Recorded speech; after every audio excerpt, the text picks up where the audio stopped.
Hi friends అందరికీ ఇంతకుముందు వీడియోలో అయితే అరిసెలు చేసే విధానం చెప్పిన కదా. ఫస్ట్ అయితే పిండి పట్టించుకొని తర్వాత బెల్లాన్ని ఒక రోట్లన్నా లేకపోతే ఒక గిన్నెలన్నా వేసుకొని మంచిగా దంచుకున్న తర్వాత ఇంకో పిండిని అయితే నువ్వులైతే వేసుకోవాలి. నువ్వులు ఎంత వేసుకుంటే అంత బాగుంటాయి అరిసెలు అయితే. ఇక్కడైతే అత్తమ్మ పాకం అయితే పడుతుంది. అరిసెలు చేసే విధానం పాకంలోనే ఉంటుంది. పాకం మనం ఎట్లా పడితే అట్లా వస్తుంది అన్నట్టు.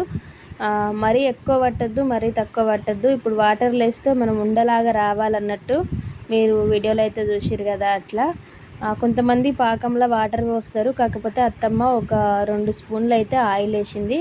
తర్వాత మంచిగా పిండి కాలుతుంది కాబట్టి పాకం పిండిలో పోసుకొని మంచిగా గంటతోనే కొద్దిసేపు కలుపుకున్న తర్వాత చేతితోనైతే కలుపుకోవాలి. ఆల్రెడీ మనం ఇలాచీలు ఫస్ట్ వేసినాం కాబట్టి మేమైతే పాకం వేయలేదు. మాకైతే కరెక్ట్గా వచ్చినాయి అరిసెలు అయితే. పాకం మంచిగా సరిపోయింది. వీడియోకి లైక్